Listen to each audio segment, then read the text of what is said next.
মুহতারাম হাজিরিন, এই জন্য বেশি পরিমাণে আল্লাহ পাকের জিকির করতে হবে। আল্লাহ পাকের জিকিরের মাধ্যমে কলিজা তাজা রাখতে হবে, জিহ্বাটা ভিজায় রাখতে হবে।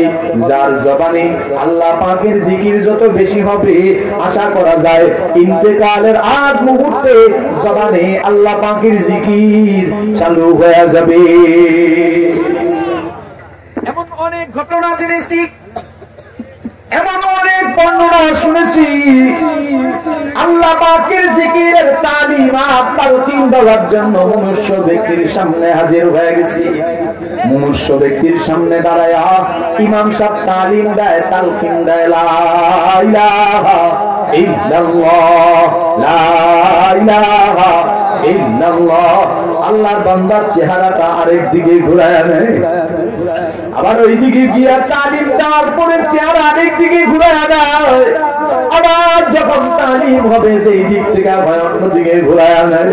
মুহতারাম হাজিরিন, এর নমুনায় ওলামায়ে উম্মত বলেন জিন্দেগিটা আল্লাহর নাফরমানিতে কাটাইছে, যার কারণে কালিমা তালকিনের সময় চেহারা ঘুরায় নিতেছে, জবানে কালিমা উচ্চারিত হয় না।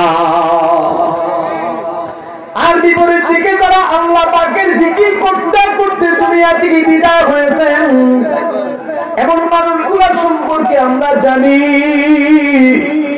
মারা যাওয়ার 40 বছর, 38 বছর, 50 বছর, 10 বছর পরেও কবরে আল্লাহর বান্দার লাশ পুরা তাজা পাওয়া গেছে, এমন নজিরও বাংলাদেশে আছে না?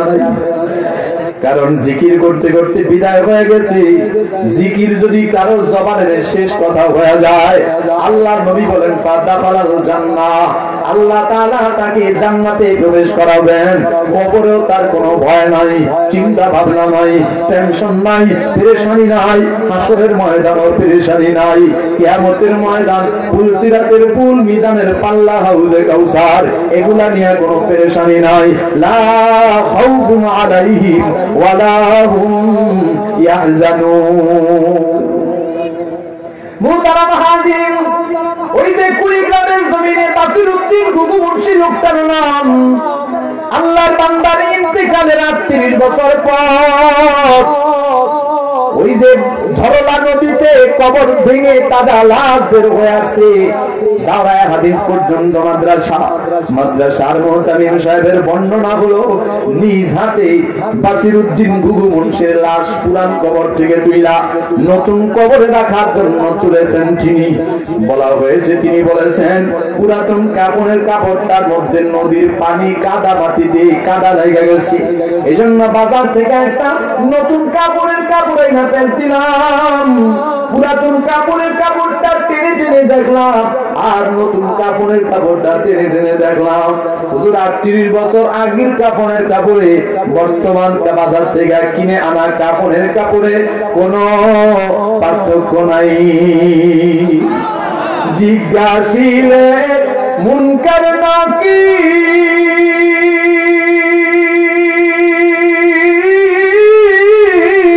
তোমার নামে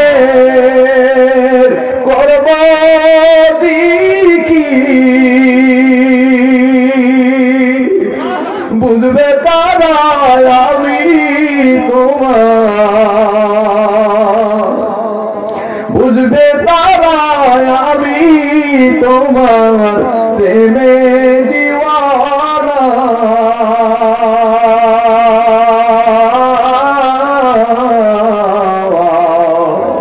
তোমার দেখা না পেলে ঘরে টিকে না,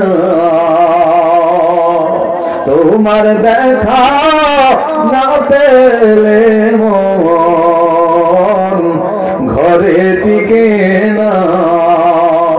চলমান জামানায় বিজ্ঞান বলে, বিজ্ঞান মনস্কার যারা তারা কয় শরীরের মধ্যে এমন একটা আলাদা হরমোন সৃষ্টি হয়েছে, যে হরমোনের কারণে কবরে লাশটা খায় না, মাটিতে লাশটা খায় না, পচে না, গলে না, পোকামাকড়ে খায় না। আমি জিজ্ঞাসা করতে যাই, সাময়িক সময়ের জন্য ধরে নিলাম এই লোকটার শরীরে আলাদা হরমোনের এক পাওয়ার আছে, যেটার কারণে মাটিতে লাশ খাইল না। এমন অনেক কবর আমাদের নিজের দেখা। 6 মাস না যাইতে বাঁশের চালিগুলো ভেঙে ভেঙে নিচে পড়ে গেছে, এমন নমুনা আছে না নাই? 6 মাস না যাইতে কাপড়ের কাপড়টা তেনা তেনা হয়ে ছিঁড়ে ফিরে টুকরা টুকরা হয়ে মাটির সাথে মিশে গেছে, এমন নমুনা আছে না নাই? যারা বলে শরীরে আলাদা হরমোন থাকার কারণে শরীরের এই লাশটারে পোকায় খাইলো না, মাটিতে খাইলো না, আমি জিজ্ঞাসা করতে চাই, বলো কাপড়ের কাপড়টার মধ্যে কোন হরমোনটা লাগলো? কাপড়ের কাপড়ের ভিতরে কে হরমোন লাগায়া দিল? শরীরে হরমোনের কারণে শরীর কষ্ট না, গললো না, পোকায় খাইলো না, মাটি হইল না, তাইলে কাপড়ের কাপড়টার মধ্যে কে হরমোন লাগাইলো? আর 30 বছর আগের কাপড়ের কাপড়ে কোনো পরিবর্তন কেন হইল না? বাঁশের চালিগুলার মধ্যে কে হরমোন লাগাই দিল? বাঁশের চালিগুলার মধ্যে কোন হরমোন লাগলো? যে হরমোনের কারণে বাঁশের চালিগুলারও পরিবর্তন হলো না। বোঝা গেল আসলে তোমাদের বর্ণনা অনুযায়ী হরমোন নয়, আল্লাহর বান্দা জিকির করে করে আল্লাহর পেয়ারা হয়েছে, যার কারণে আল্লাহ তাআলা কবরে তার ইজ্জতের হেফাজতের গ্যারান্টি নিয়েছে, হাসরের ময়দানে তার ইজ্জতের গ্যারান্টি আল্লাহ রাব্বুল আলামিন রাখবে। জোরে আওয়াজ করে বলেন আল্লাহু আকবার।